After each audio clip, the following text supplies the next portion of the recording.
Bicol Region na lang ang hindi nakakapagtala ng kaso ng pertussis o whooping cough ayon sa Department of Health. Kaya naman ang mga LGU pinaiigting na ang pagbabakuna kontra sa sakit.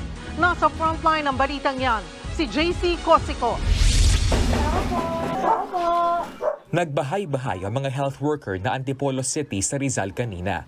Ang sadya nila, mga batang hindi kompleto o hindi pa nababakunahan kontra vaccine-preventable diseases gaya ng tigdas at pertussis. Ang inang si Beverly hindi nagdalawang isip na babakunahan ng anak na 6 na linggong gulang.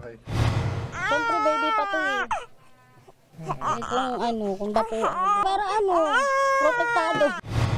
Pinaiigting ngayon na LGU ang pagbabakuna, lalo't nakapagtala na ng 9 na kumpirmadong kaso ng pertussis o whooping cough ang lungsod. Karamihan edad 1 taon pababa at hindi pa kumpleto ang bakuna.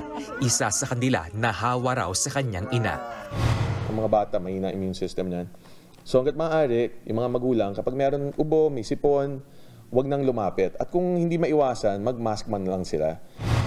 Sa buong Pilipinas, halos 900 na ang kaso ng pertussis ngayong taon ayon sa Department of Health. 49 na ang namatay. Nauna nang nagdeklara na outbreak na whooping cough ang Quezon City at Iloilo City. Sa ngayon, lahat ng rehiyon sa bansa maliban sa Bicol Region ay nakapagtala na ng pertussis cases. Sa kabila nito, hindi pa naman daw kailangang magdeklara ng pertussis outbreak sa buong bansa.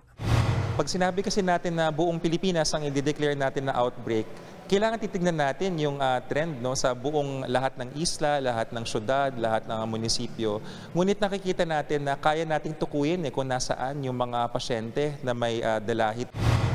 Tingin ng World Health Organization Western Pacific, nakaapekto ang COVID-19 pandemic sa pagdami ng mga kaso ng pertussis at ng iba pang vaccine-preventable diseases gaya ng measles o tigdas. Naapektuhan daw kasi ang routine immunization sa kabataan. Sa buong Western Pacific, nasa 1 bilyong kabataan ang hindi pa nakakatanggap na anumang klase ng bakuna. The immunity or protection in relation to other diseases that were vaccine preventable suffered because the vaccine uptake in many parts of the world decreased. Sa Pilipinas, nasa 2.1 milyon na bata ang hindi pa nakakatanggap na pentavalent vaccine mula 2020 hanggang 2023. Idagdag pa raw ang issue sa vaccine hesitancy at supply.